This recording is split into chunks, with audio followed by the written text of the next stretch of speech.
Hello, ladies and gentlemen. Welcome to a podcast and videocast from univrm.com. Today is one of our opinion articles titled Neo-feudalism and Failure of Social Democracies and Capitalism. Opinion articles can be confusing when the subject matter is confusing. The title of this article may put some readers off, but it is an important topic, so we hope you take the time to try to understand the opinions expressed. First, we are going to define the words of the title of the article. Neo-feudalism.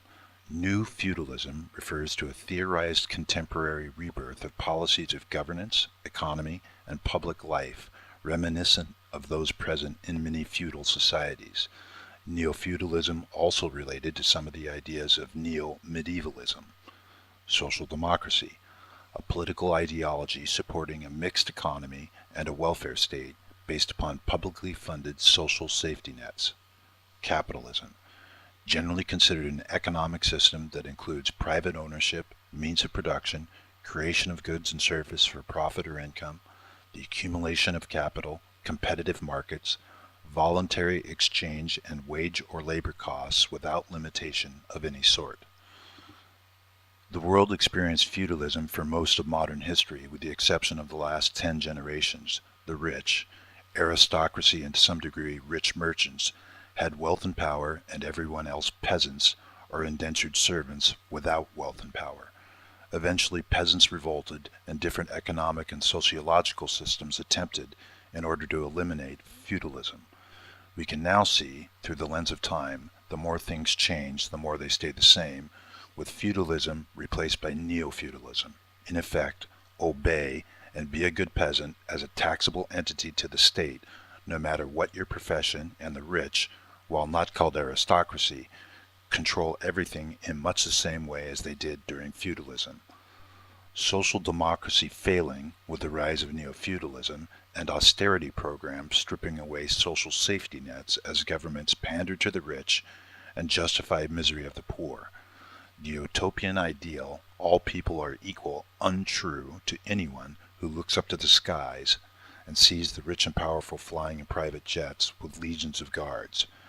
Guards are not only people, but complicated mechanisms of government allowing, in a global economy, for choice granted only to those who can afford movement.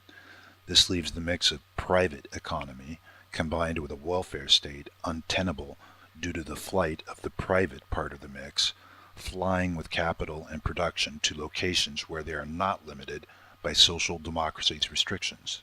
Governments, faced with seemingly no other option, must further burden, through neo-feudalism, austerity and taxes, such that the benefits of social democracy all but disappear, except in the words of apologetic polemics used by politicians.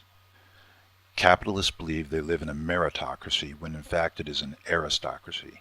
Human beings delude themselves into hypocritically and sanctimoniously justifying any actions that they may take or position they may believe in. Capitalism, at its core, is pure greed, and any limitation of that greed treated like an obstacle. It has been said, money is like water. It flows around obstacles toward pools where it is safest and least likely to evaporate.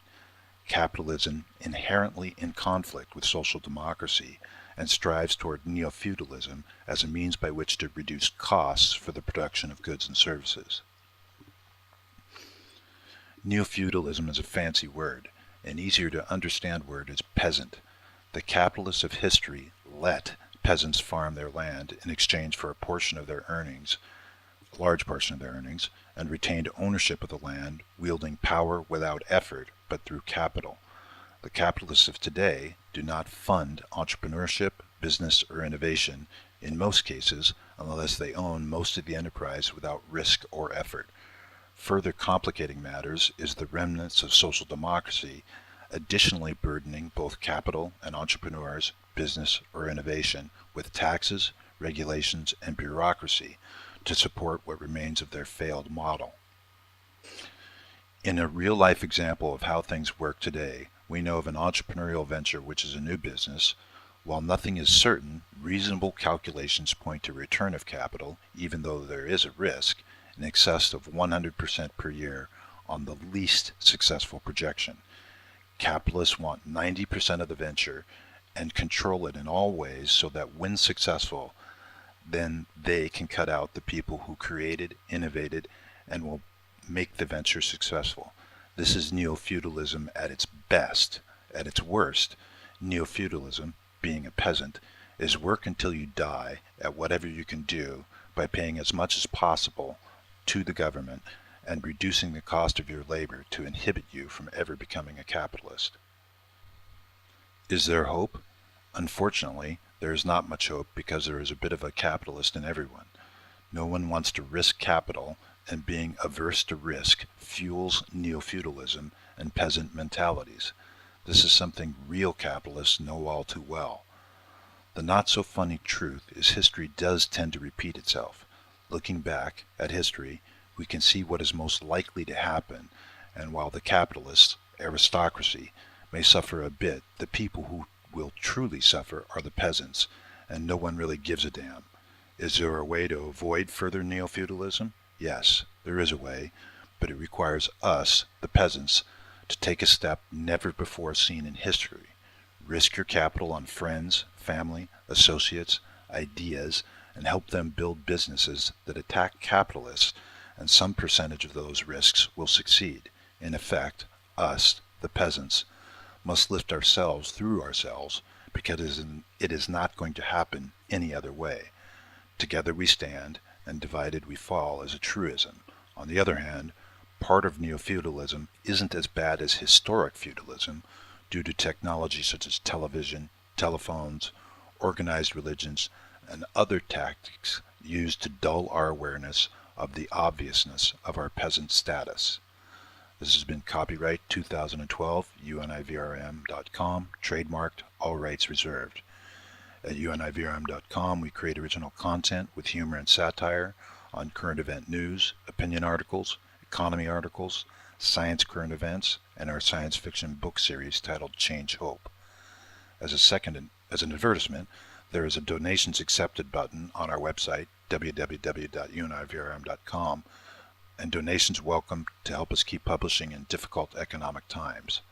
As a second advertisement, please remember univrm.com offering our science fiction book series, Change Hope, released as a series on a chapter and book-by-book basis like the old Amazing Stories magazine. Change Hope available in all ebook formats and as an audiobook. You can download the first chapter for free by going to www.univrm.com/downloads/. You can listen to this article via podcast at the iTunes Store by subscribing to univrm.com, or read it on Facebook, Twitter, and YouTube at the UNIVRM channel. This has been a podcast and videocast brought to you by univrm.com, and we hope to bring you more in future.